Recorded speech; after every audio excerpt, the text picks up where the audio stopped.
Well, President Biden declared a major disaster in Florida as the storm continues to tear its way through the state. Millions are without power, streets and buildings are completely flooded, and emergency crews are unable to reach people who may be trapped in their homes. Ian is continuing to barrel its way across Florida, leaving behind a path of destruction. It left cities along the Gulf Coast under several feet of water. It even tore the roof off an ICU, forcing hospital workers to evacuate their sickest patients. Ian is now a tropical storm, but the National Hurricane Center says that it is still on a path to bring severe flooding, strong winds, and heavy rains to parts of Florida, Georgia, and the Carolinas. So good morning, everyone. Welcome to Studio 57 here in New York. I'm Anne-Marie Green. I'm Vladimir Duthier. Before weakening to a tropical storm, Ian plowed into Florida's Gulf Coast with catastrophic force. It flooded communities and left more than 2 million in the dark. The storm is still expected to produce strong winds and heavy rain as it moves slowly across the state. CBS News correspondent Kris Van Cleave is in Tampa, Florida, and joins us now. Kris, Tropical Storm Ian has moved past where you are for the most part, but what have you seen in its wake? Well, Vlad, we're on Interstate 75 South. We're in the Bradenton area now as we are driving towards the Fort Myers area, leaving the city of Tampa. We were getting blown around pretty good on the road. Right now we can show you what it looks like. Freeway is clear. Traffic is relatively light. We are seeing more trees down, minor property damage stuff as we move into the Bradenton area.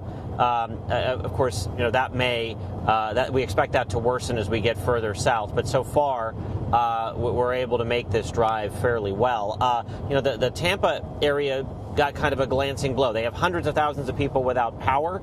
We know there are trees down and power lines down, but compared to what fell, say, Fort Myers, Punta Gorda, the Tampa area got very lucky.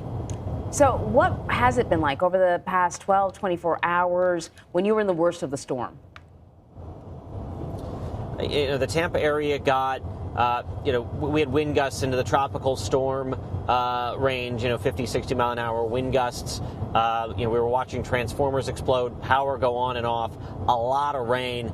But if you compare that to the utter devastation we're starting to hear about in the Fort Myers area, it really doesn't compare. We knew we were gonna get a strong storm. We got a strong storm in the Tampa area, but considering 72 hours ago, the fear was that Tampa and that major population center was going to be in the bullseye of this monster storm. The storm pivoted. It absolutely rocked the Fort Myers area, and that is hundreds of thousands of people that were in that storm's path who now are going to start picking up the pieces. We're on our way there now. Yeah, and with regards to that recovery, Kris, we saw in the early hours of the hurricane, now the storm, first responders themselves who were stranded, fire trucks and vehicles unable to move with the dangerous flooding. What are officials saying to you, or what have you learned about that recovery process that you're heading to check out? Well, certainly it gets easier now that the sun is up. As the winds die down and they're able to put helicopters and drones in the air, they're going to get a better sense of the scope of the damage, whether you're talking about the Tampa area or in the harder hit areas. What part of this will be what level of damage and destruction befell the first responders in those facilities. In the Tampa area, they had to pull the police and fire off the roads around 8 p.m. They were back on the roads around 4:30 in the morning. Up ahead of us, I can see a power truck, power crews, some 27,000 power crews from around 27 states are either in Florida or en route to Florida.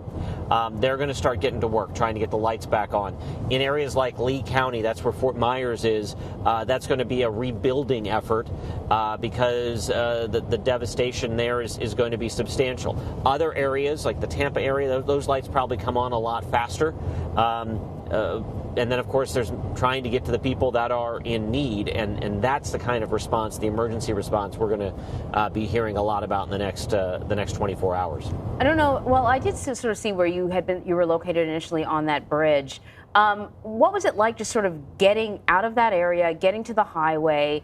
Were the roads clear?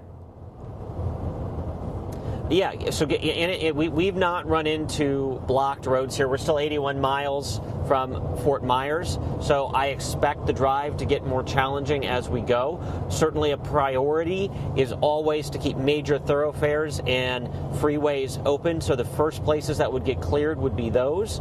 But you know, as we next up on the map, it would be the Sarasota area.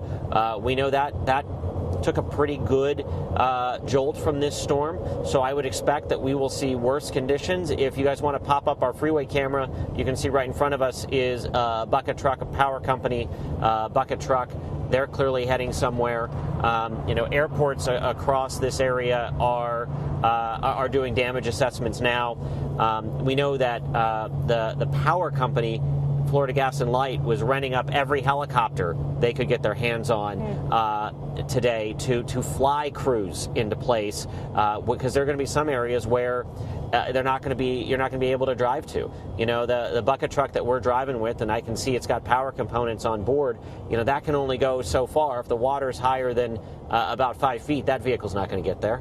And it can't put its bucket up in the air if the winds are gusting over 35 miles an hour. So as the winds die down, they can get to their location, they can start making repairs, and that's going to play out up and down the Gulf Coast of Florida today. All right, Kris Van Cleave on the road. Thank you so much, Kris.